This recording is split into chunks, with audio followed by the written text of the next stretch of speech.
I took the job because I owed $23,000 to people who stopped calling after the second month. The silence was worse than the calls. When the recruiter from Northline Freight said they needed a driver willing to work the interior routes through March, I said yes before he finished explaining the pay structure. The flight into Fairbanks took 11 hours with a layover in Seattle. I watched black spruce forests scroll beneath us for the last 90 minutes, unbroken except for the occasional scar of a logging road. The woman next to me said she was heading home after her daughter's wedding in Sacramento. She asked what brought me north. I told her work. She nodded and didn't ask again. Northline's dispatch office sat in a corrugated metal building off the Steese Highway, surrounded by a gravel lot where 18-wheelers idled in neat rows. The temperature was 9 degrees. My breath hung in clouds that didn't dissipate. Inside, a woman named Patricia signed me in and took a photocopy of my CDL. She had gray hair pulled back in a bun and wore a fleece vest over a thermal shirt. "You're replacing Marcus," she said. "He lasted 7 weeks. What happened to him?" "Decided the work wasn't for him." She slid a binder across the counter. "Route assignments, fuel depots, radio protocols. Read it tonight. Your truck's the blue Kenworth Bay 9. Keys in the ignition, but don't start her until tomorrow. She needs to warm proper before a run." The binder was 3 inches thick. I flipped through sections labeled Weather Advisories, Wildlife Encounters, Emergency Contacts. The pages smelled like diesel and old paper. "You'll run Fairbanks to Coldfoot mostly," Patricia said. "Sometimes Wiseman if the load requires it. 476 miles round trip. You'll overnight at the depot in Coldfoot, turn around next day. Sometimes they'll hold you there for a backhaul, sometimes you drive empty. Either way, you log the hours." "How often?" 3 runs a week in good weather, 2 if the Dalton's bad. You get paid by the mile plus a cold weather stipend. Checks on Fridays." She pulled out a laminated card and set it beside the binder. "Radio frequencies. Dispatch is channel 4. Roadside emergency is channel 9. Monitor channel 6 while you're moving north of the Yukon Bridge." "What's on channel 6? "Spotter reports, other drivers. Conditions change fast up there." She handed me a key ring with 4 keys, 1 for the truck, 1 for the Coldfoot bunkhouse, 1 for the fuel cage, 1 unmarked. "What's this one?" "Cab lockbox, don't lose it." A man came through the back door carrying a clipboard. He was younger than Patricia, maybe 30, with a patchy beard and a Carhartt jacket that looked like it had been through a decade of winters. He nodded at me. "This is Tommy," Patricia said. "He'll run the orientation drive with you tomorrow morning, 5 a.m. sharp. Don't be late." Tommy looked me over. "You ever drive ice?" "No." "Then pay attention tomorrow." He turned to Patricia. "Unit 7's throwing a code again. I'm taking her off rotation." They talked logistics while I stood there holding the binder and keys. Through the window I could see the blue Kenworth in Bay 9, cab dark, exhaust stacks reaching up into the gray sky. Snow had started to fall, tiny flakes that blew horizontal in the wind. Patricia finished with Tommy and looked back at me. "Bunkhouse is behind the main building. You're in room 3. Shares a bathroom with room 4, but that one's empty right now. Linens are in the closet, microwave and fridge in the common area. No alcohol on premises." "Understood. One more thing." She reached under the counter and pulled out a single sheet of paper. The kind that had been photocopied so many times the text was slightly fuzzy. "Read this tonight. Follow it exactly, no exceptions." I took the sheet. At the top, in bold letters, Coldfoot route protocols. "Any questions?" Patricia asked. I scanned the list. 14 numbered items, single-spaced, no commentary. "What happens if—" "Read it tonight," she said. "Tommy will go over it tomorrow, but you read it first." The bunkhouse room was 10 feet by 12, A twin bed, a desk, a chair, a closet, a window that looked out at the gravel lot. The bathroom had a shower with rust stains and a toilet that ran unless you jiggled the handle. I set the binder on the desk and laid the protocol sheet next to it. I read the binder first. Fuel depots every 120 miles. Tire chains mandatory November through March. Emergency blankets, flares, and a satellite beacon in every truck. The section on wildlife encounters listed moose, caribou, wolves, and bears. It said to maintain speed and avoid swerving. It said most animals will move off the road. It said if one doesn't, radio for a spotter and wait. The radio protocols took up 8 pages, call signs, phonetic alphabet, emergency codes. Channel 4 for dispatch, Channel 9 for emergencies, Channel 6 for spotter reports. Do not leave Channel 6 unmonitored north of the Yukon Bridge. Report all road obstacles larger than a tire. Report all vehicles traveling southbound. Report any lights off-road between mile marker 170 and mile marker 193. I read that last line twice. Report any lights off-road between mile marker 170 and mile marker 193. No explanation why. At 9 p.m. I made instant coffee in the common area and brought it back to my room. I turned on the desk lamp and read the protocol sheet. Coldfoot route protocols. 1. Depart Fairbanks facility no earlier than 6 a.m. and no later than 7 a.m. Departures outside this window require supervisor approval and amended routing. 2. Monitor Channel 6 continuously from mile marker 84, Yukon Bridge, to mile marker 175, Coldfoot. Do not transmit on Channel 6 except to acknowledge spotter reports. Do not respond to calls using your name. 3. Between mile marker 112 and mile marker 119, check your mirrors every 45 seconds. If you see headlights maintaining exactly your speed for more than 4 minutes, reduce speed by 10 miles per hour. If the headlights match your new speed, continue to finger rock pullout, mile marker 122, and wait 15 minutes with engine running and doors locked before resuming. 4. Do not stop between mile marker 170 and mile marker 193 for any reason except mechanical failure or medical emergency. If you must stop, remain in the cab with doors locked. Do not exit. Do not respond to voices outside the vehicle. 5. At mile marker 141, there is a gravel turnout on the west side of the road. If you see a vehicle parked there, note the color and make. If you pass the same vehicle at mile marker 168, do not acknowledge it. Continue to Coldfoot and report to the depot supervisor in person. 6. Fuel only at designated depots. Yukon Crossing, mile marker 86, Finger Rock, mile marker 122. Coldfoot, mile marker 175. Do not accept fuel from roadside containers or independent sellers. 7.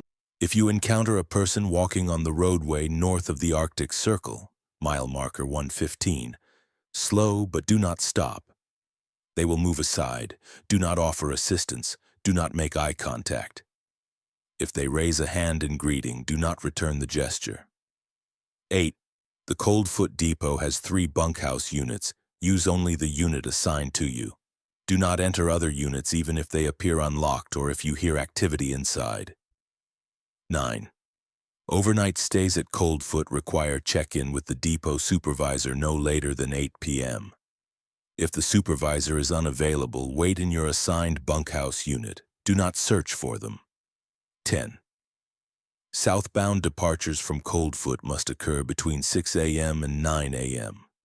If weather or mechanical issues prevent departure in this window, contact Fairbanks Dispatch on Channel 4 and wait for amended instructions. Do not attempt independent delay. 11. If your radio begins transmitting on Channel 6 without your input, switch immediately to Channel 4 and report the malfunction to Fairbanks Dispatch. Do not attempt to fix the radio yourself. Do not switch back to Channel 6 until dispatch confirms clearance. 12. Between the hours of 2 a.m. and 4 a.m., If you are stopped at Coldfoot and hear knocking on your bunkhouse door, verify the time before responding. If it is within this window, do not answer. Do not look through the window. Wait until 4:01 a.m. to check outside. 13. Log all anomalies in the truck's trip report. Animals on the road that do not move. Vehicles traveling northbound without lights. Temperature drops exceeding 20 degrees in under 10 minutes. Sections of road that appear shorter or longer than your odometer indicates. 14. Upon return to Fairbanks, submit your trip report to Patricia in person. Do not leave it in the Dropbox. Do not email it. If Patricia is unavailable, wait for her return. Do not give the report to another staff member. I read it 3 times. The language was precise and procedural, like a safety manual. But some of the rules felt arbitrary. Why exactly 45 seconds for mirror checks? Why did it matter if a vehicle at mile marker 141 also appeared at mile marker 168? Why couldn't I respond to my own name on Channel 6? I thought about asking Patricia in the morning, but she'd told me to read it and Tommy would go over it. I set the sheet down and looked at the map in the binder. The Dalton Highway ran north from Fairbanks like a vein, threading through mountains and tundra, crossing the Yukon River at mile marker 84 and the Arctic Circle at mile marker 115. Coldfoot was a cluster of 3 buildings at mile marker 175, surrounded by nothing. The route was a straight line on the map, but the elevation profile showed constant climbs and descents. Atagun Pass peaked at 4,700 feet. In winter, the pass could close for days. I lay in bed with the light off and watched snow swirl past the window. A truck started up in the lot, loud and rattling, then settled into an idle. I thought about Marcus, who lasted 7 weeks. I thought about the unmarked key on my key ring and the fuzzy photocopy of the protocol sheet. I thought about voices outside a vehicle and knocking between 2 a.m. and 4 a.m. I didn't sleep much. Tommy knocked on my door at 4:45 a.m. I was already dressed. He handed me a thermos of coffee and told me to meet him at the Kenworth in 5 minutes. The temperature had dropped to 6 below zero. My breath crystallized instantly. The Kenworth was a 2019 model with a 60-inch sleeper cab and a 250-gallon fuel capacity. Tommy walked me through the pre-trip inspection. Tires, lights, fifth wheel, glad hands, airlines, mud flaps. He checked the oil and coolant levels, then climbed into the cab and fired up the engine. It coughed twice and caught. The entire truck shuddered. "Let her warm for 20 minutes, he said. "Longer if it's colder than this. Oil needs to flow before you pull weight." We sat in the cab while the engine roared. Tommy showed me the radio setup, a Cobra CB mounted under the dash with 3 channels pre-programmed. 4, 6, 9. A laminated card taped to the dash listed call signs and codes. "Channel 6 is the important one," he said. "You'll hear spotter reports. Sometimes other drivers, sometimes nothing for an hour. Keep it on anyway." "Who are the spotters?" "Maintenance crews, wildlife management, sometimes just locals who know the road." He tapped the card. "If someone gives a spotter report, you acknowledge with your call sign and mile marker. Don't chat. Don't ask questions. Just acknowledge. Okay? You read the protocols?" 3 times. "Good. Let's talk about the ones that matter most." He pulled a folded copy from his jacket pocket. The same fuzzy photocopy. "Number 3, the mirrors and headlights. You ever been followed at night? Not like that. It happens maybe 1 run in 10. Could be another truck, could be a local, could be nothing. But if they match your speed for 4 minutes, you go to finger rock and wait. 15 minutes, engine on, doors locked. Don't get out to check. Don't try to see who it is, just wait. What happens after 15 minutes? They're gone," he said. "They're always gone." He moved down the list. Number 4, no stopping between mile marker 170 and mile marker 193. Number 5, The vehicle at 2 different markers. Number 7, the person walking on the road. I saw someone once, Tommy said. Mile marker 138, middle of the day, good visibility. Guy in a green parka walking north. I slowed down. He stepped off into the snow. Didn't look at me. Didn't wave. I kept going. Did you report it? Nothing to report. He moved aside. That's what they do. He folded the protocols and handed them to me. Keep this in the cab. You'll want to reference it the first few runs. We pulled out of the lot at 6:12 a.m. The load was 64 pallets of canned goods and dry staples. Total weight 38,000 pounds. Tommy rode in the passenger seat with a clipboard, making notes as I drove. The highway was empty. Streetlights gave way to darkness, interrupted only by our headlights on the snow. At mile marker 53, a moose stood in the right lane. I slowed to 30 miles per hour. The moose turned its head and watched us approach. I edged into the left lane. The moose stepped back and disappeared into the trees. Good, Tommy said. Don't stop, don't swerve hard, they move. We crossed the Yukon Bridge at 7:38 a.m. The river below was a white scar through black trees. Tommy switched the radio to channel 6. Static, then a voice. Northbound mile marker 91, caribou herd east side, approximately 20 head. Tommy keyed the mic. Acknowledged mile marker 84. The static returned. I checked the mirrors. Empty road behind us. The sky was lightening to a deep blue, but the sun wouldn't rise for another hour. At mile marker 112, I started checking the mirrors every 45 seconds. I counted in my head.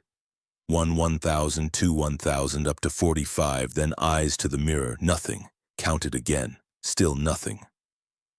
At mile marker 119, I stopped counting. Good discipline, Tommy said. Most guys forget by the second week.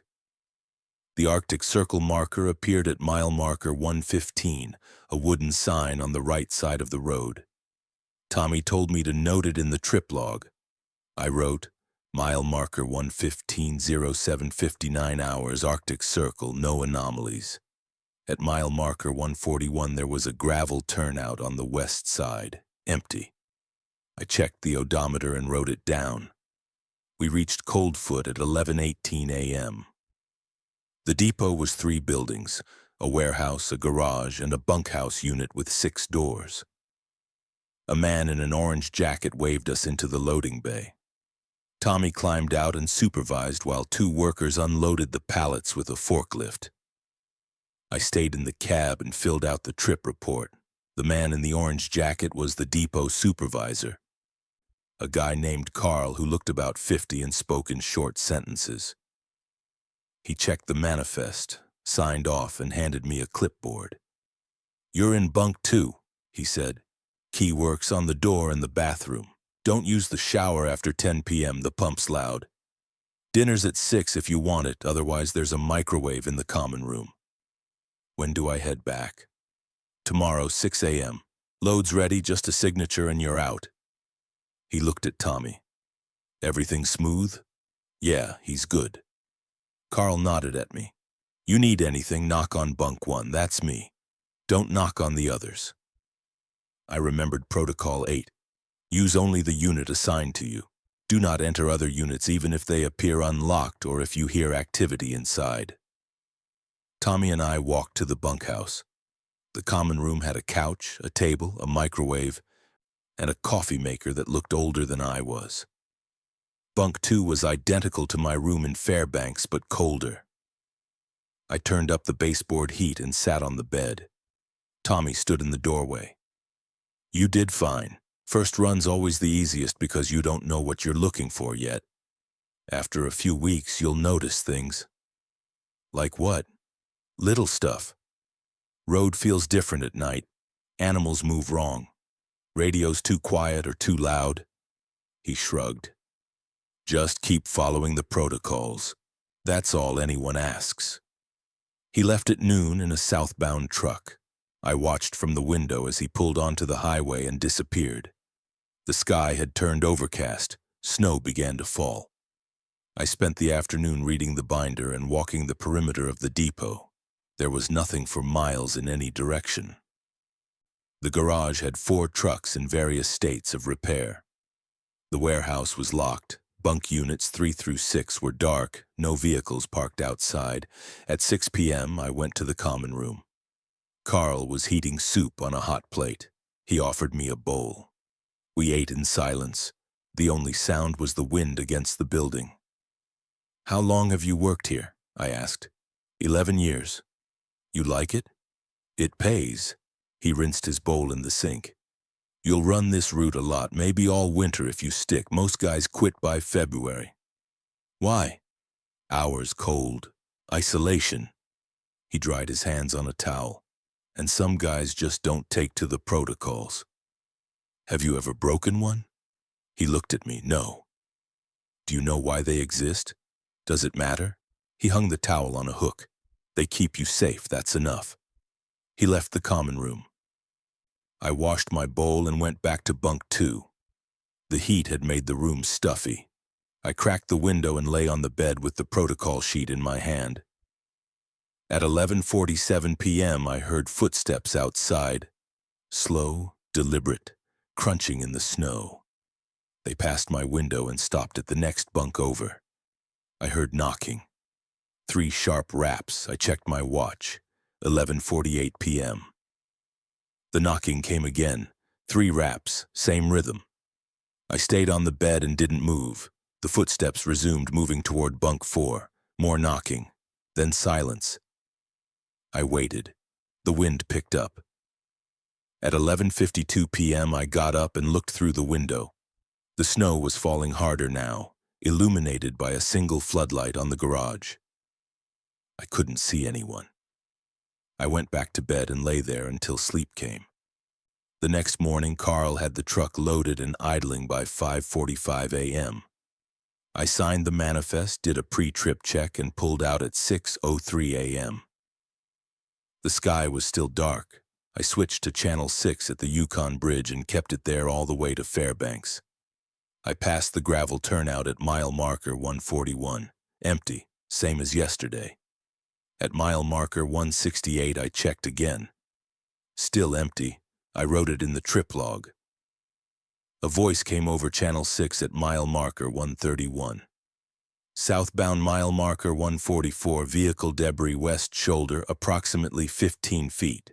I keyed the mic. Acknowledged mile marker 131. At mile marker 119, I started the mirror checks again, 45 seconds every time. No headlights. At mile marker 112, I stopped counting. I rolled into the Fairbanks lot at 1:32 p.m. Patricia was at the desk. I handed her the trip report in person. "Any issues?" she asked. "No, clean run." She read the report carefully, flipping through both pages. "Good. You're scheduled for another run day after tomorrow. Rest day in between. Check the board for assignment." I went to my bunk and slept for 13 hours. The second run was identical to the first. Same load, same route, same protocols. I saw a fox at mile marker 97 and a raven at mile marker 162. The gravel turnout at mile marker 141 was empty both ways. I overnighted at Coldfoot in bunk 2. Carl made chili. I heard knocking at 1:17 a.m., but I didn't check my watch until it stopped. The third run was in a snowstorm. Visibility dropped to 50 yards. I drove 35 miles per hour for 6 hours straight. My hands ached from gripping the wheel. At mile marker 170, a gust of wind shoved the truck into the left lane. I corrected and kept going. Protocol 4.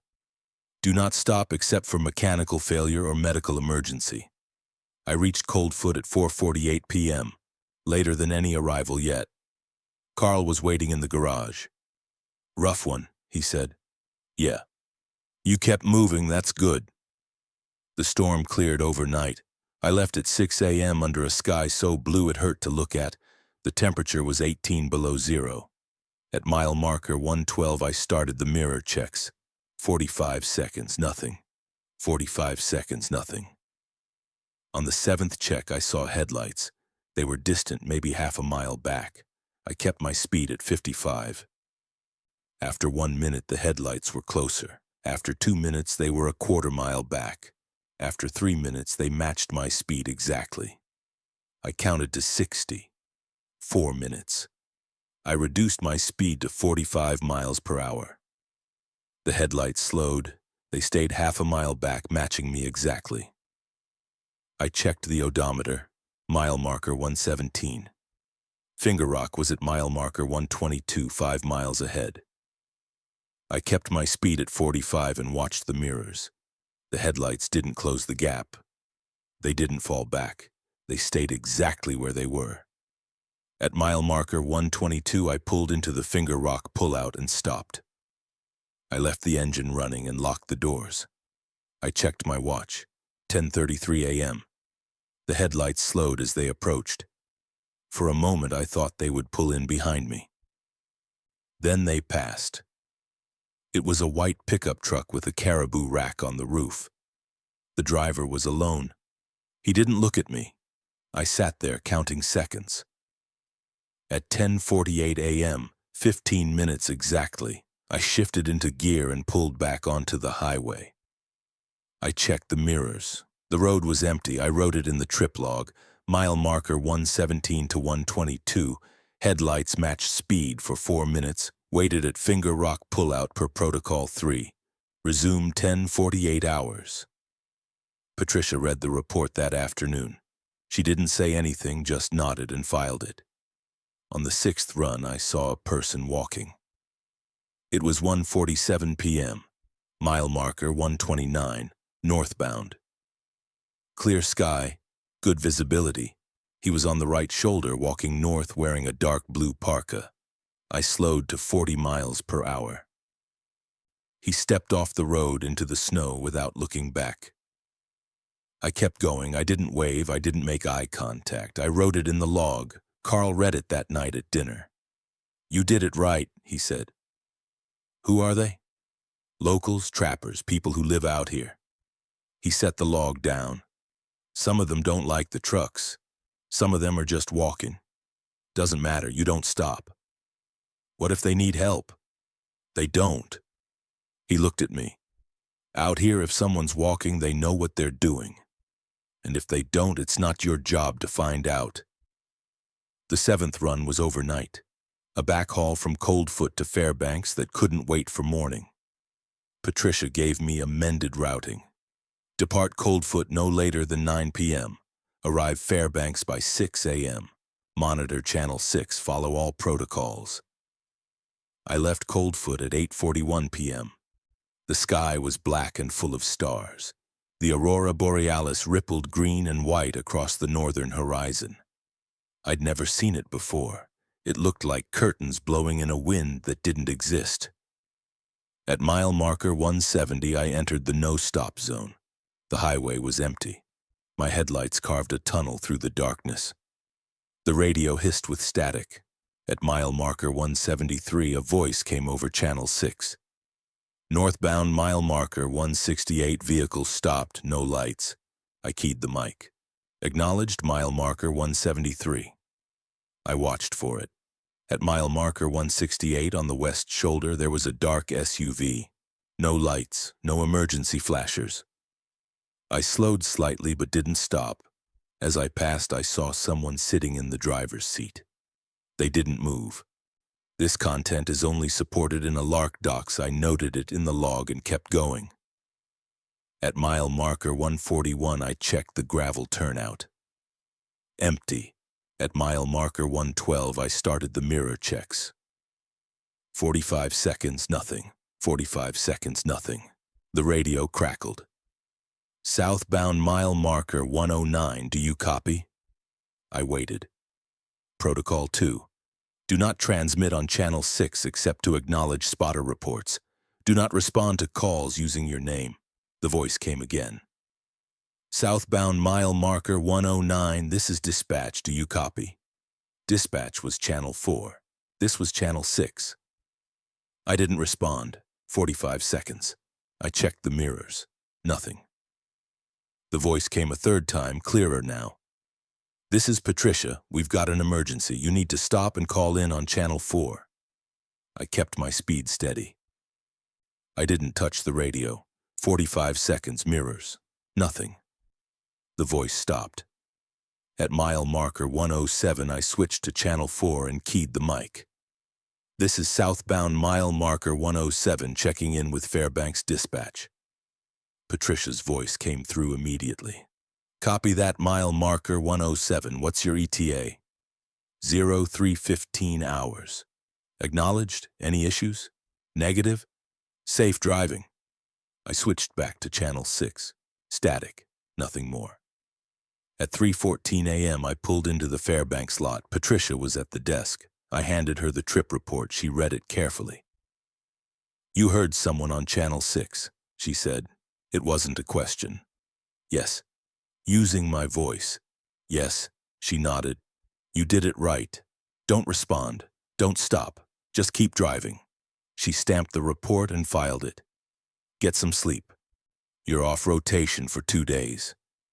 I slept until noon and woke up to snow falling outside my window. I made coffee in the common area. Another driver was there, an older man named Gil who ran the Prudhoe Bay route. We didn't talk much. He made toast and left. I spent the afternoon walking around Fairbanks. The city felt vast and empty. I bought groceries and ate dinner alone in my bunk. At 7 p.m., I pulled out the protocol sheet and read it again. The next run was routine. The run after that, I saw the same vehicle at 2 different mile markers. Mile marker 141 northbound, 1:52 p.m. A red Chevy Blazer parked in the gravel turnout facing south. I noted it in the log. Mile marker 168 northbound, 2:37 p.m. The same red Chevy Blazer parked on the west shoulder facing south. Same make. Same color, same dent in the front bumper. I didn't acknowledge it. I drove to Coldfoot and reported to Carl in person. He listened without interrupting. When I finished, he said, "You see it again on the way back, you note it and keep going, that's all." "What is it?" "I don't know. Could be 2 vehicles, could be 1, doesn't matter." "It matters to me." He looked at me. "No, it doesn't. You're not here to figure it out. You're here to drive and follow the protocols. That's the job." On the southbound run, I checked both markers. The Blazer was gone.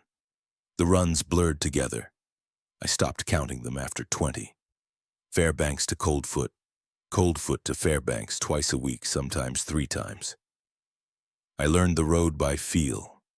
I knew where the frost heaves were, where the wind blew hardest, where the moose liked to cross. I stopped thinking about the protocols and just followed them. At mile marker 112, I checked my mirrors every 45 seconds.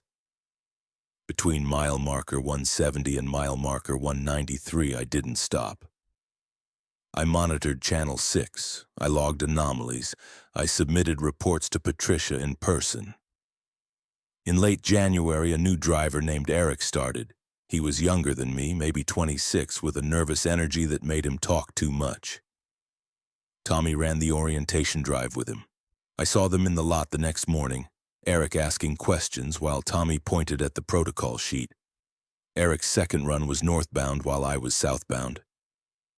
We passed each other at mile marker 134. He waved. I didn't wave back. Protocol 7 didn't say anything about other drivers, but I'd learned not to assume.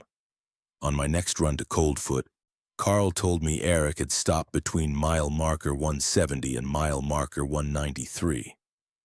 "Why?" I asked. Said he saw someone on the side of the road, thought they needed help. "Did they?" He got out of the truck, walked about 10 feet, then he got back in and drove to Coldfoot. Carl poured coffee into a mug.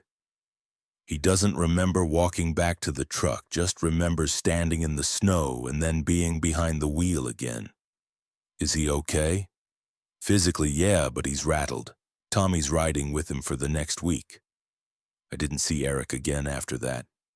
His truck was gone from the rotation by February. The weather turned colder. 30 below became the norm. 40 below was frequent. On the worst days, I could feel the cold through the cab even with the heater on full blast. Ice formed on the inside of the windshield. I scraped it off with a credit card while I drove. The days were getting longer. By mid-February, the sun rose before 9 a.m. and set after 5 p.m. The aurora was less frequent but more intense when it came. On clear nights, it filled half the sky. I was on a northbound run when I heard the knocking. It was 8:34 p.m. Mile marker 156. I was alone in the cab 40 minutes from Coldfoot. The knock came from the passenger side door, 3 sharp raps like knuckles on glass. I looked. There was nothing outside, just darkness and blowing snow. The knock came again. Same rhythm, same spot. I kept driving. I didn't slow down. I didn't touch the door locks. I kept my eyes on the road and my hands on the wheel. The knocking stopped. At Coldfoot, Carl asked if I'd logged anything unusual. I told him about the knocking. He wrote it down. "Did you stop?" he asked. "No." "Did you look outside?" "Once." "See anything?" "No." He nodded. "Good. It happens. Usually just wind or ice shifting on the truck, but you did right by not stopping."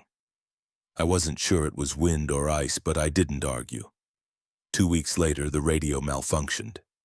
I was southbound, mile marker 148, 10:23 a.m. Channel 6 was on, quiet except for static. Then it started transmitting. I heard my own breathing, the hum of the engine, the sound of tires on asphalt, all of it coming through the radio speaker. I reached for the channel switch and stopped.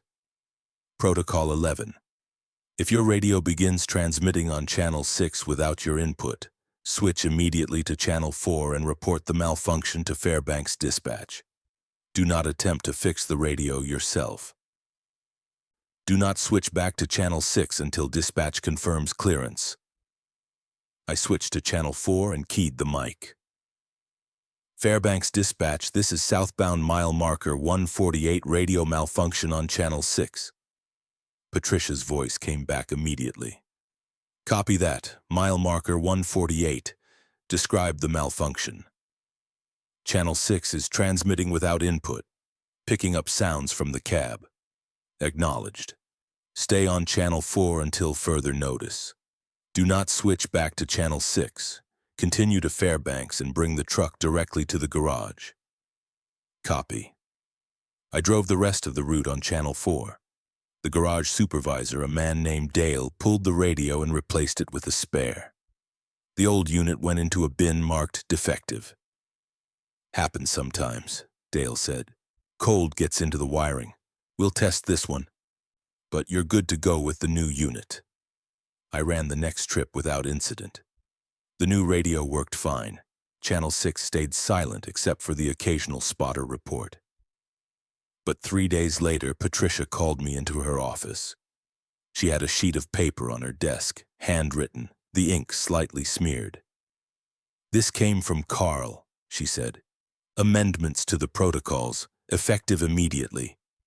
She slid it across the desk. I recognized the format. Numbered items, single-spaced, no explanation. Coldfoot Route Protocols, Amendments. 1. If you encounter the same vehicle at 3 or more different mile markers during a single run, do not continue past mile marker 160. Return to the last fuel depot and contact dispatch on channel 4. Wait for amended routing instructions. 2. Between mile marker 135 and mile marker 142, do not use high beams after 8 p.m. Use low beams only. If you must use high beams due to weather or wildlife, limit usage to 30-second intervals with 2-minute breaks between. 3. If you hear voices on channel 6 that use correct call signs and protocols but sound distorted or delayed by more than 2 seconds, switch to channel 4 and report immediately. Do not acknowledge the transmissions on channel 6. 4. At Coldfoot Depot, do not enter the warehouse after 10 p.m. unless accompanied by the depot supervisor. If you require supplies after this hour, knock on bunk 1 and wait for Carl to escort you. 5. If you see smoke or fire off-road between mile marker 153 and mile marker 161, note the location but do not investigate.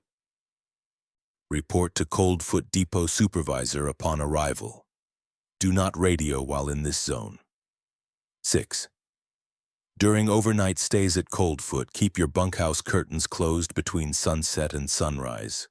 If you wake to find them open, close them immediately and do not look outside before doing so. 7. If your fuel gauge drops by more than 1/4 tank between fuel depots without corresponding mileage, proceed to the next depot and report the discrepancy.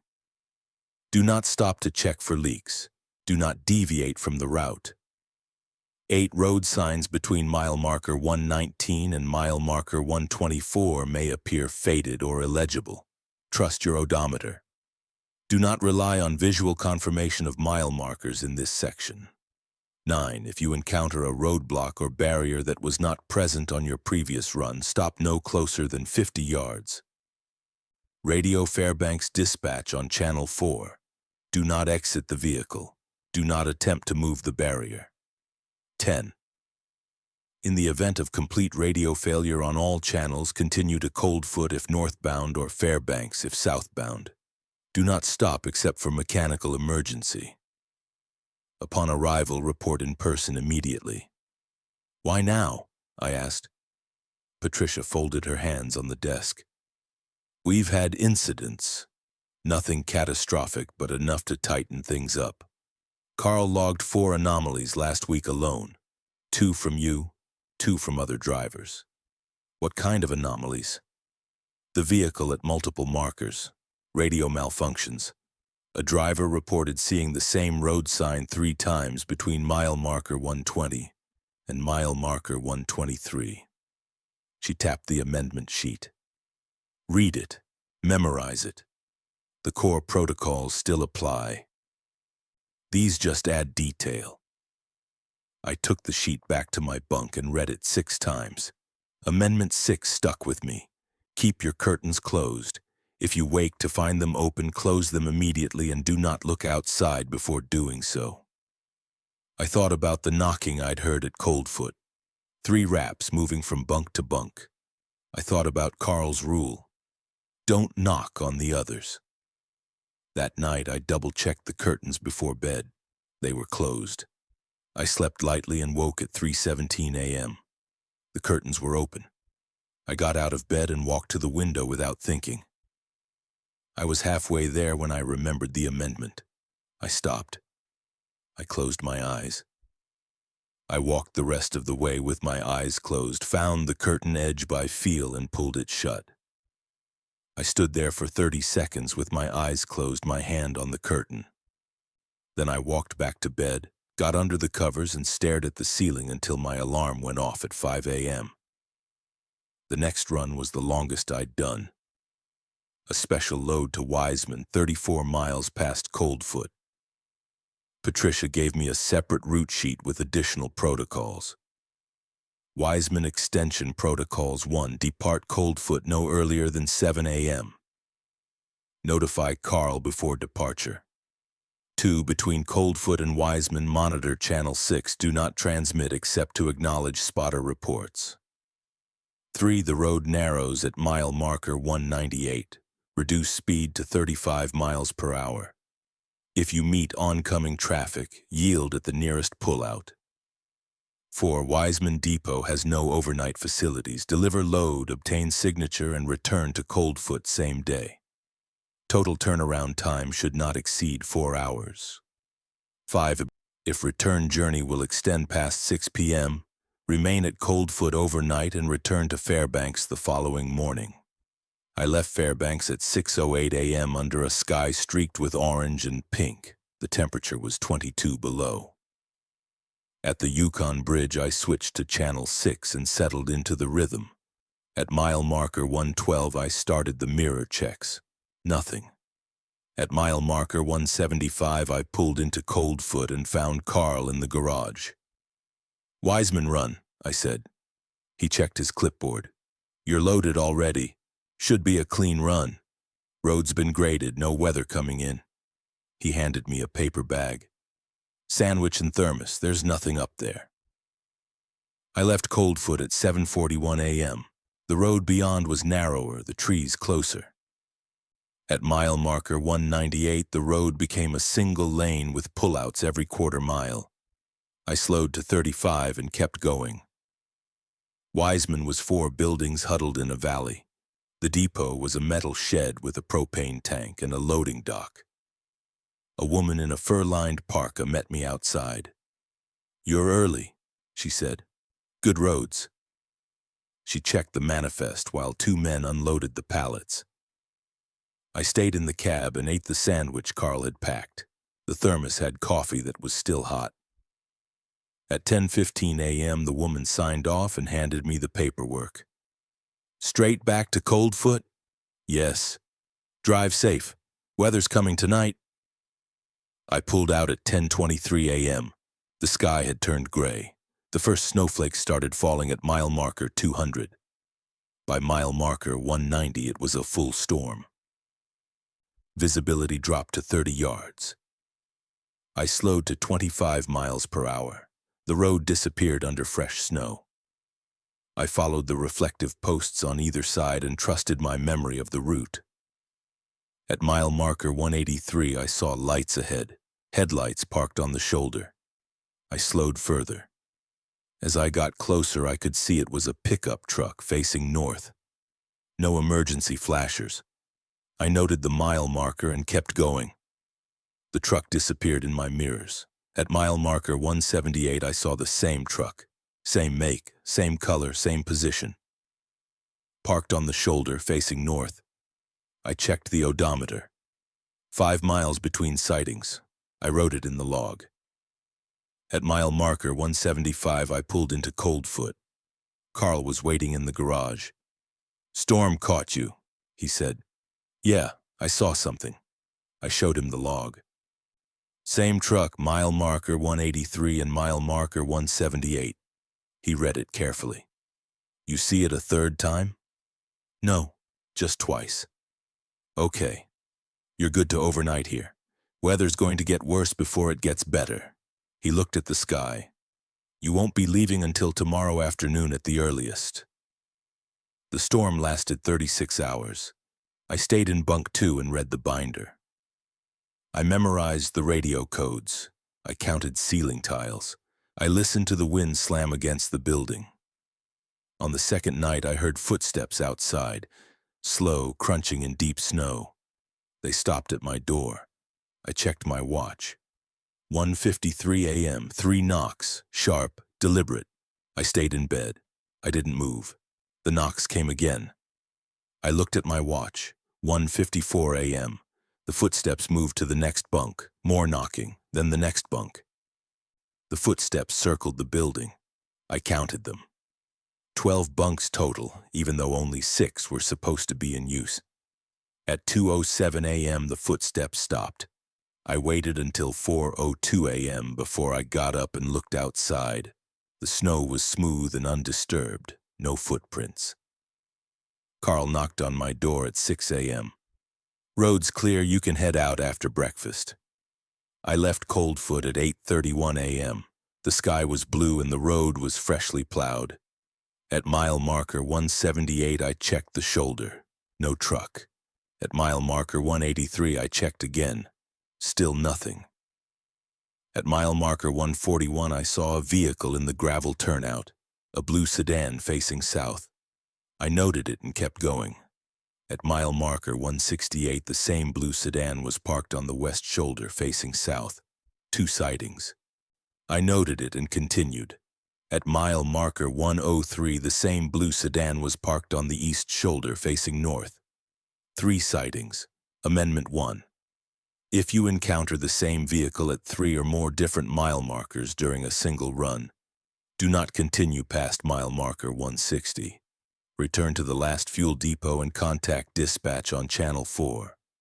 I was already at mile marker 103. I'd passed mile marker 160 an hour ago. I checked the amendment sheet. It said, "Do not continue past mile marker 160. It didn't say what to do if you'd already continued. I switched to channel 4 and keyed the mic. "Fairbanks Dispatch, this is southbound mile marker 103 requesting guidance." Patricia's voice came back. "Go ahead, mile marker 103. I've encountered the same vehicle at 3 different mile markers, mile marker 141, 168, and 103. I continued past mile marker 160 before the 3rd sighting." A pause. Then, "Continue to Fairbanks, do not stop. Report in person upon arrival." Copy. I drove the rest of the route at 60 miles per hour. I didn't see the blue sedan again. At 2:34 p.m., I pulled into the Fairbanks lot and went straight to Patricia's office. She was waiting with Carl. He must have driven down during the storm. "Tell us exactly what you saw," Patricia said. I described all 3 sightings. The color, the make, the position. Carl wrote it down. "Did you see a driver?" he asked. "No." "Did the vehicle move between sightings?" "I don't know. I only saw it when I passed those markers." Patricia and Carl looked at each other. Some unspoken communication passed between them. "You're off rotation for 3 days, Patricia said. "Paid.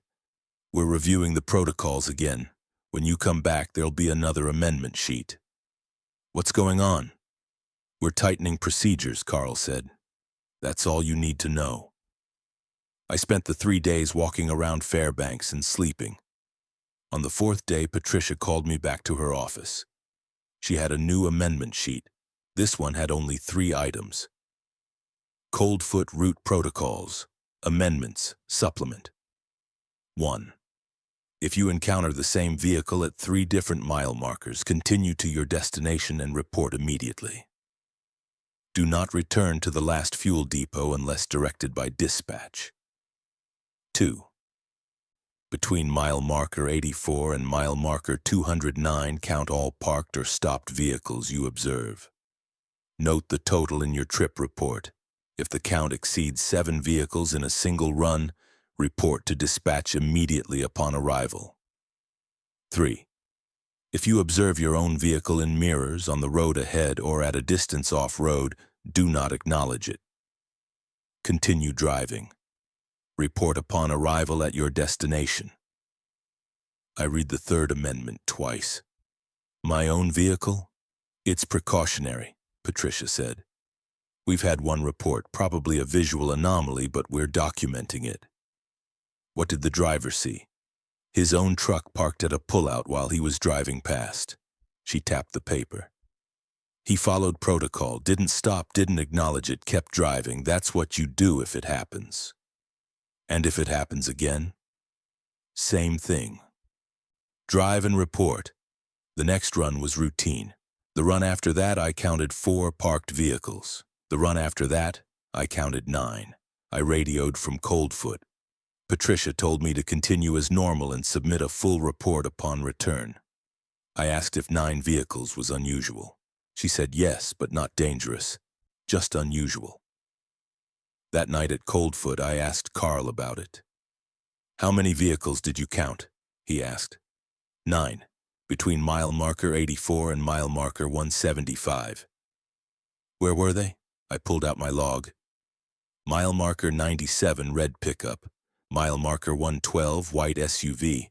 Mile marker 129, black sedan. Mile marker 141, silver truck. Mile marker 153, green van. Mile marker 162, blue hatchback. Mile marker 168, brown truck. Mile marker 170, yellow sedan. Mile marker 172, gray SUV. Carl wrote it all down. "You see any of them more than once?" "No." "Any of them occupied?" "I didn't look closely." "Good." He closed his notebook. "Get some sleep. You're heading back tomorrow morning." On the southbound run, I counted 11 vehicles. Patricia's face went tight when I told her. 11, she repeated. "Yes." "All different?" "All different." She filed the report without another word. 2 weeks later, they closed the route for 4 days. Patricia said it was for road maintenance. When it reopened, there was a new amendment sheet waiting. Coldfoot Route Protocols, Emergency Supplement. These protocols apply only during severe weather events, equipment failure, or when directed by dispatch. Standard protocols remain in effect unless explicitly superseded. 1. In the event of complete whiteout conditions, visibility less than 20 yards for more than 30 minutes, reduce speed to 15 miles per hour and activate hazard lights. If conditions do not improve within 60 minutes, proceed to the nearest pullout, stop, and radio dispatch on Channel 4. Do not exit the vehicle. Wait for conditions to improve or for dispatch instructions. 2. If your engine fails between fuel depots, attempt restart 3 times at 5-minute intervals. If unsuccessful, radio dispatch on Channel 4 with your exact mile marker. Remain in the cab with doors locked. Do not exit to inspect the engine. Do not accept assistance from passing vehicles. 3. During blizzard conditions, if you lose visual contact with the road for more than 90 seconds, stop immediately. Activate hazard lights. Radio dispatch on Channel 4. Do not attempt to navigate by memory or GPS. Wait for visibility to return or for dispatch instructions. 4. If you encounter a roadblock consisting of more than one vehicle, stop no closer than 100 yards. Radio dispatch on Channel 4. Do not approach on foot. Do not attempt to contact the drivers. If the vehicles do not move within 15 minutes, await dispatch instructions. 5. In the event of northern lights appearing directly over the roadway, not at the horizon, reduce speed to 30 miles per hour and monitor Channel 6 continuously. If the lights remain overhead for more than 10 minutes, proceed to the nearest fuel depot and wait until they dissipate. Note the duration and exact location in your trip report. The emergency protocols felt different from the others. More specific about weather, less specific about the things that weren't weather. I asked Patricia about number 5. Has anyone seen northern lights directly overhead? I asked. Once, she said. Last winter. The driver waited at Finger Rock for 40 minutes. When the lights moved off, he continued to Coldfoot without incident. What happens if they don't dissipate? They always do. The way she said it made me think she was guessing. March came. The days grew longer. Sunrise at 7 a.m. Sunset at 7 p.m. The temperatures climbed into the single digits, then the teens. The road stayed frozen, but the snowbanks began to shrink. I'd been running the route for 2 months, 73 trips total. I knew every mile marker, every pullout, every place where the road curved or climbed. I knew the sound of the wind at mile marker 135 and the way the light hit the mountains at mile marker 160. I knew the protocols without looking at the sheets. I checked my mirrors every 45 seconds between mile marker 112 and mile marker 119.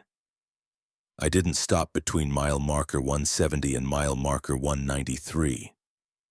I monitored Channel 6. I counted vehicles. I logged anomalies. Other drivers came and went. A woman named Sarah lasted 3 weeks. A man named Frank lasted 5. Tommy was still there, still running orientation drives. Patricia was always at the desk. Carl was always at Coldfoot. And the road was always the same. On my 74th trip, I saw the northern lights overhead. It was 10:47 p.m., mile marker 156 northbound. The aurora appeared suddenly. A curtain of green and purple that stretched directly across the highway. I'd seen it at the horizon dozens of times, but never like this. Never overhead, never this close. I slowed to 30 miles per hour. The lights rippled and pulsed. I could hear them, a faint crackling like distant static. I switched to Channel 6 and listened. Nothing but white noise. I checked my watch. 10:48 p.m. emergency protocol. 5. If the lights remain overhead for more than 10 minutes, proceed to the nearest fuel depot and wait until they dissipate. The nearest depot was Coldfoot, 19 miles ahead. I kept driving. At 10:53 p.m., the lights were still there. Brighter now, close enough that I felt like I could reach up and touch them. The crackling grew louder. My radio hissed and popped. At 10:58 p.m., 10 minutes exactly, the lights began to move. They slid north toward the horizon and faded. By 11:02 p.m., they were gone. I noted it in the log, mile marker 156 to mile marker 163. Northern lights overhead, duration approximately 14 minutes, dissipated naturally. Carl read it that night. You waited them out. Yes. Good. You see them again, same thing. Slow down, wait, keep moving when they clear. Have you ever seen them overhead? Twice. Once they lasted 5 minutes. Once they lasted 40. He poured coffee.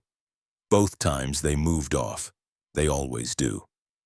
I wanted to ask what would happen if they didn't, but I already knew he wouldn't answer. The 76th run was when I saw my own truck. It was 2:34 p.m., mile marker 131 southbound. Clear weather, good visibility.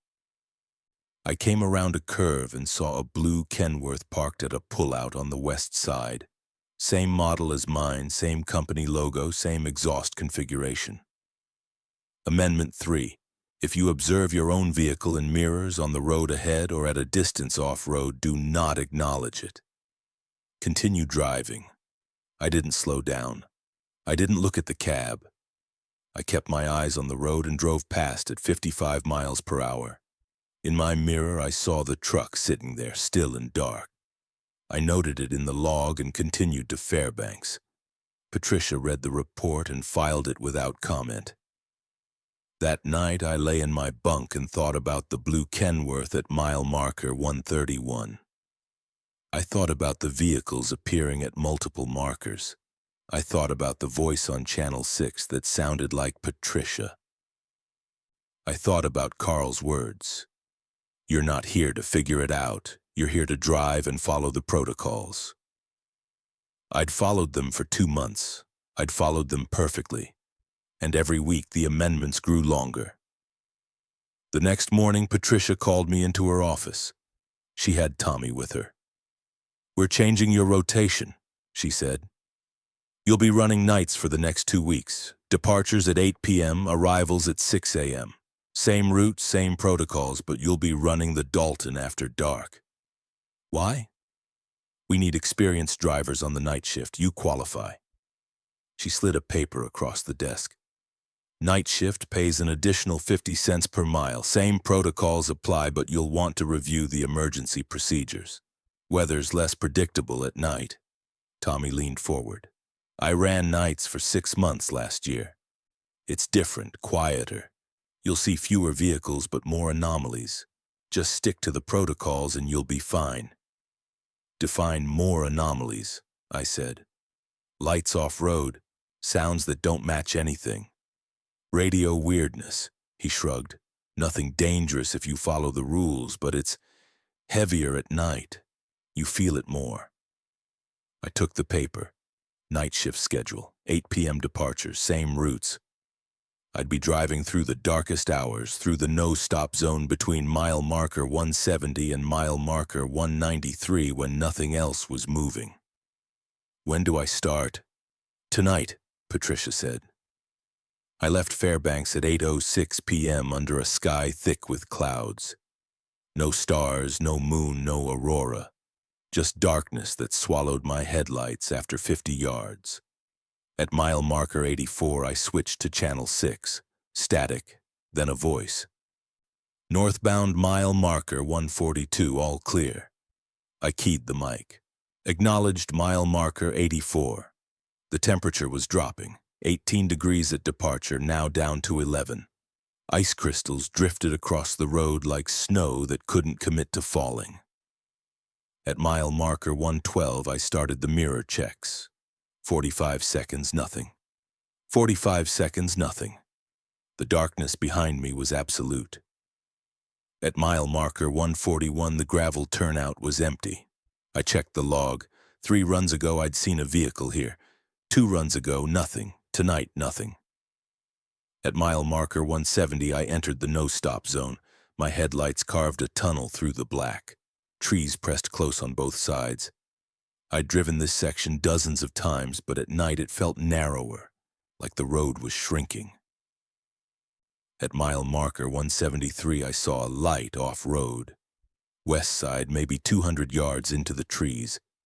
A steady white glow, too bright to be a campfire, too still to be a flashlight. I noted the mile marker and kept driving. Amendment 5 from the original supplements. If you see smoke or fire off-road between mile marker 153 and mile marker 161, note the location but do not investigate. This was mile marker 173. Outside that range, the protocol said to note it, so I noted it. It didn't say not to investigate, but it also didn't say to investigate. I kept driving. The light disappeared behind me. At mile marker 178, I saw another light. Same side, same distance, same brightness. I noted it and continued. At mile marker 183, another light. At mile marker 188, another. 4 lights total, all west side, all evenly spaced. I wrote it in the log. Mile markers 173, 178, 183, 188, white lights off-road west side, approximately 200 yards, stationary. At mile marker 193, I exited the no-stop zone. At mile marker 175, I pulled into Coldfoot. Carl was waiting. Night shift. Yeah. See anything? I showed him the log. He read it slowly. 4 lights, he said. Same distance, same spacing. Yes. You stop? No. You investigate? No. He nodded. Good. You'll probably see them again tomorrow night. Maybe more, maybe fewer. Just note them and keep driving. What are they? Don't know. Could be cabins, could be equipment, could be something else. He closed the log. Doesn't matter. You're not stopping to find out. I slept in bunk 2. The curtains were closed when I went to bed. At 3:41 a.m. I woke up. The curtains were open. I got out of bed with my eyes closed. I walked to the window by feel, found the curtain, pulled it shut. I stood there in the dark, my hand on the fabric, and counted to 60. Then I went back to bed. In the morning, Carl had the truck loaded. I signed off and pulled out at 6:03 a.m. The sky was lightening to deep blue. At mile marker 170, I checked the west side. In daylight, I could see the forest clearly. No cabins, no equipment, no structures of any kind. Just trees and snow. I noted it in the log. The second night, I saw 6 lights. Same pattern, west side, evenly spaced. Mile markers 173, 177, 181, 185, 189, 193. The third night, 8 lights. The fourth night, 12 lights, now on both sides of the road. Carl logged each report without comment. On the 5th night, he handed me a new amendment. Coldfoot Route Protocols. Night Operations Addendum 1. Stationary lights observed off-road between mile marker 170 and mile marker 193 should be noted but not investigated. Count the total number per run. If the count exceeds 20 lights in a single direction, report to Coldfoot Depot Supervisor immediately upon arrival. 2. If lights off-road begin to move or change color, increase speed to 60 miles per hour and proceed to Coldfoot without stopping. Report immediately upon arrival. 3. If lights appear on the roadway itself, stop no closer than 100 yards. Radio dispatch on Channel 4. Do not approach. Do not exit the vehicle. If the lights do not dissipate within 5 minutes, await dispatch instructions. I read it twice. Has anyone seen lights on the roadway? Not yet, Carl said. But we're documenting the pattern. The lights are increasing. We want you ready if they move closer. That night I counted 16 lights, all stationary, all white, all west side. The night after that, 19 lights. The night after that, 23 lights on the west side and 6 on the east. I reported to Carl. He wrote it down and handed me a radio. "Keep this on Channel 4 tonight," he said. "If anything changes, call immediately. Don't wait until you get here." "What's changing?" "We don't know yet, just be ready." I left Coldfoot at 6:17 a.m. The southbound run was quiet. No lights in daylight, no anomalies, no vehicles. I counted 3 parked cars and logged them. That afternoon, Patricia called me into her office. "We're pulling you off nights," she said, "rotating you back to day shift starting tomorrow." "Why?" "The light count's too high. We're putting a more experienced night driver on the route while we assess." She stamped a form. "You did good work. Clean logs, perfect protocol compliance. But we need someone who's run nights for years to handle the next phase." "What's the next phase?" She didn't answer. I went back to day shifts. The route felt different now.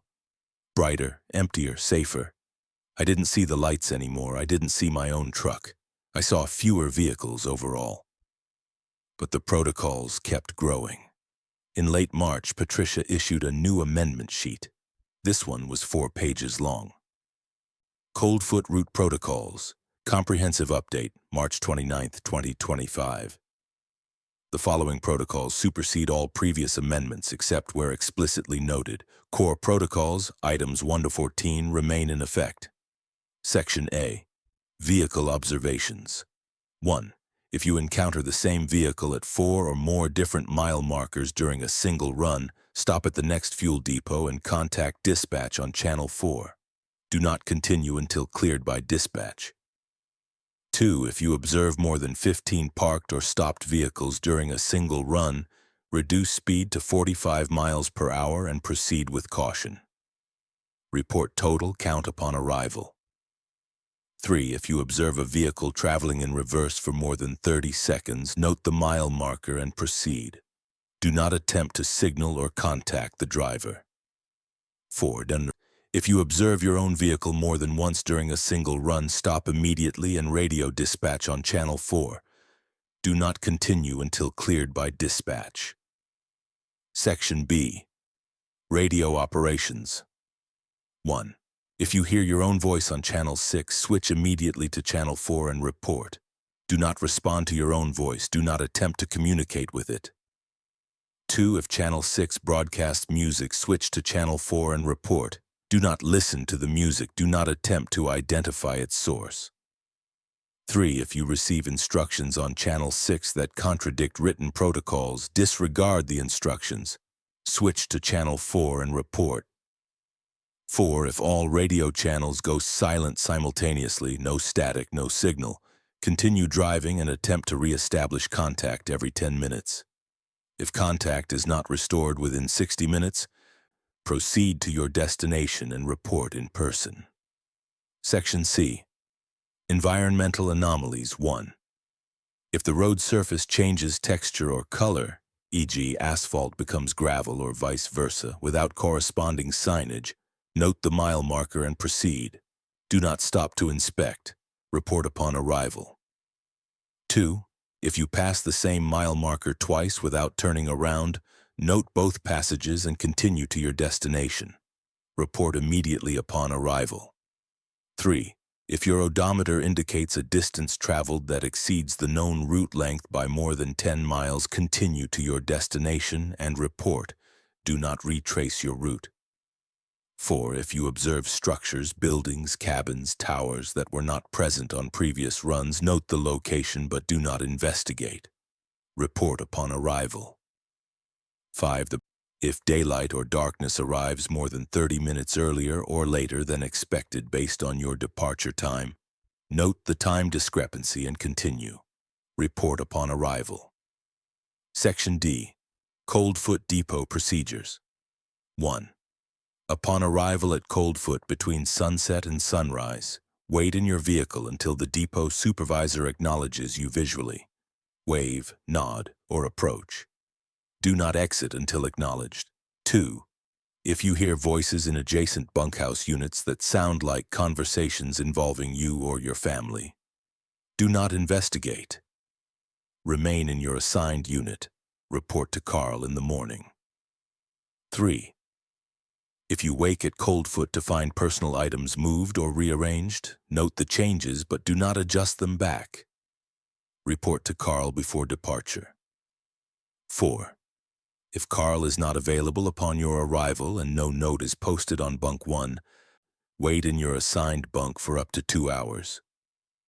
If he does not appear, depart cold foot and contact Fairbanks Dispatch from the first fuel depot. Section E. Emergency Actions. 1. If you feel a strong compulsion to stop, exit the vehicle, or deviate from the route without rational cause, radio dispatch immediately and describe the feeling. Await instructions before taking action. 2. If you observe another driver violating protocols, do not intervene. Note the violation and report it upon arrival. 3. If you believe you are being followed by something other than a vehicle, animal, person on foot, unknown, increase speed to 60 miles per hour and proceed to the nearest fuel depot. Report upon arrival. I read all 4 pages 3 times. Some of the protocols addressed things I'd seen.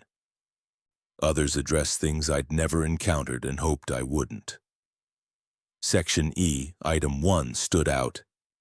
If you feel a strong compulsion to stop, exit the vehicle, or deviate from the route without rational cause. I thought about Eric, who'd stopped between mile marker 170 and mile marker 193, who'd gotten out of the truck and didn't remember walking back. The protocols were learning, adapting, getting more specific because drivers kept finding new ways to encounter things that shouldn't be there. I ran 6 more trips in April. Clean runs, no anomalies, perfect logs. The weather warmed into the 20s. Snow melted on the shoulders. The road showed patches of bare asphalt. On April 19th, I was assigned a backhaul from Coldfoot. Special load, high priority, departure at 4 p.m. I'd arrive in Fairbanks after midnight. I left Coldfoot at 4:06 p.m. The sky was clear. The sun wouldn't set until after 9 p.m. At mile marker 170, I entered the no-stop zone. Still light out, good visibility. I saw a raven on a road sign at mile marker 174. It watched me pass. At mile marker 183, I saw a person standing on the west shoulder. I slowed to 40 miles per hour. Dark blue parka facing the road. I waited for them to step aside. They didn't move. I edged into the left lane. As I passed, I saw their face. It was me. Same features, same expression, same 3-day stubble. Standing there in a blue parka watching my truck drive past. I didn't stop. I didn't acknowledge it. I checked the amendment, Section A, Item 4. If you observe your own vehicle more than once during a single run, stop immediately and radio dispatch. But this wasn't my vehicle. This was me, standing there, watching. I kept driving. I didn't radio. I wrote it in the log. Mile marker 183, 16:11 hours. Observed figure resembling driver on west shoulder. Continued per protocol 7. At mile marker 112, I started the mirror checks. My hands were shaking. 45 seconds, nothing. 45 seconds, nothing. The sun set at 9:23 p.m. I was at mile marker 91. Darkness came fast. I switched on my headlights and kept my speed steady. At the Yukon Bridge, I switched from Channel 6 to Channel 4 and called in. Fairbanks Dispatch, southbound mile marker 84, ETA 01:15 hours. Patricia's voice. Copy, mile marker 84. Any issues? I almost told her. Almost described the figure in the blue parka with my face. Instead, I said, negative, clean run, safe driving. I pulled into Fairbanks at 1:09 a.m. The lot was empty except for 2 idling trucks. I filled out the trip report. Under anomalies, I wrote, none. I took the report to Patricia's office. The light was on. She was waiting. Rough run? She asked. No. She read the report. Her eyes stopped on the word none. She looked at me for a long moment. Get some sleep, she said finally. You're off rotation for a week. I went to my bunk. I didn't sleep. At 6 a.m., Tommy knocked on my door. He had an envelope. Patricia asked me to give you this, he said.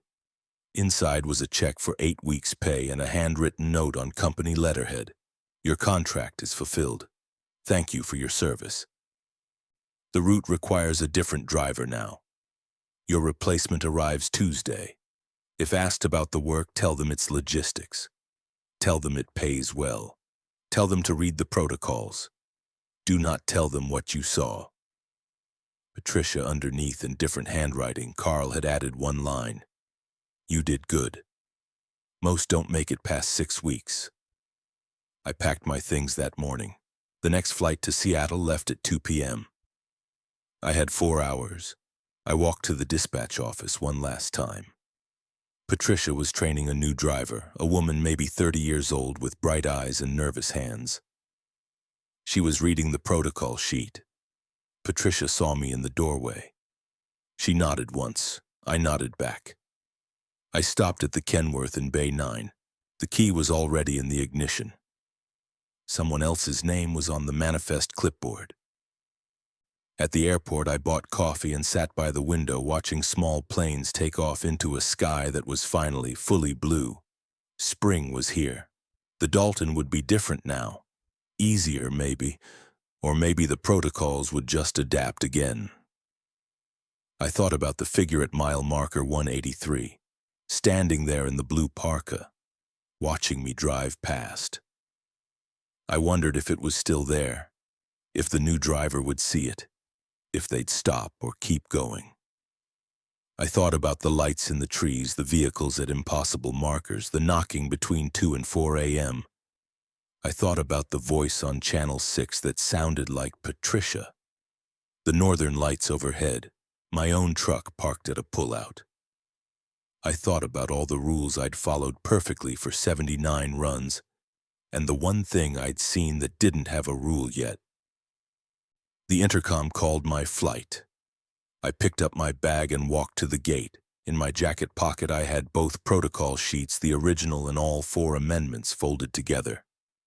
I didn't throw them away. I kept them. Not because I'd need them again, because someone else would. Someone would ask me about the job, about Alaska, about the long-haul routes through the interior, and I'd tell them what Patricia's note said to tell them. It's logistics. It pays well. Read the protocols. And if they asked what it was really like, I'd think about that figure at mile marker 183. I'd think about how it stood perfectly still while I drove past, how it didn't wave or move or acknowledge me at all, how it just watched. And I'd tell them the same thing Carl told me on the first day. You're not there to figure it out. You're there to drive and follow the protocols. That's the job. The plane lifted off at 2:17 p.m. I watched Fairbanks shrink below us, the Dalton Highway threading north like a scar through the trees. Somewhere up there, past the Yukon Bridge, past the Arctic Circle, past mile marker 170, the lights were probably appearing again in the forest. Somewhere a truck was running the route. A driver was checking mirrors every 45 seconds. Counting vehicles, logging anomalies, following the protocols exactly. And somewhere at mile marker 183 maybe, a figure in a blue parka was standing on the shoulder, waiting for the next truck, waiting to be seen. I closed my eyes. The plane climbed through thin clouds into empty sky. When I opened them again, Alaska was gone behind us, just white peaks and black forests fading into distance. I pulled out the protocol sheets one last time. I read through all of them. 14 core rules, 27 amendments, 5 emergency procedures, everyone precise, testable, operational. Everyone written because someone had seen something that needed a rule. I wondered what the next amendment would say, what the new driver would encounter that I hadn't, what rule would be added because of whatever was waiting up there in the trees, in the darkness, in the places between mile markers where the odometer didn't match the distance and the road felt wrong. I folded the protocols and put them back in my pocket. The woman next to me asked where I was coming from. Alaska, I said. Work. What kind of work? Logistics. She nodded and went back to her book. I watched clouds scroll past the window for the next 3 hours. I didn't sleep. I counted seconds in my head. 45, 45, 45, old habits. When we landed in Seattle, I threw the protocol sheets in a trash can at the gate. Then I walked back and pulled them out. Someone would ask about the job. Someone always does. And when they did, I'd give them Patricia's number. I'd tell them it pays well. I'd tell them to read the protocols. And I'd tell them one more thing, something nobody told me. The protocols will keep you safe, but they won't tell you what you're being kept safe from. And maybe that's better.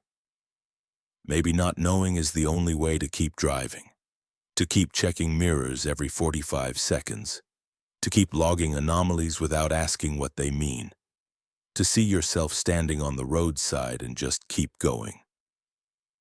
I walked out of the airport into warm Seattle rain. The sky was gray and close. Traffic hummed on the highway. Everything felt loud and crowded and impossibly bright.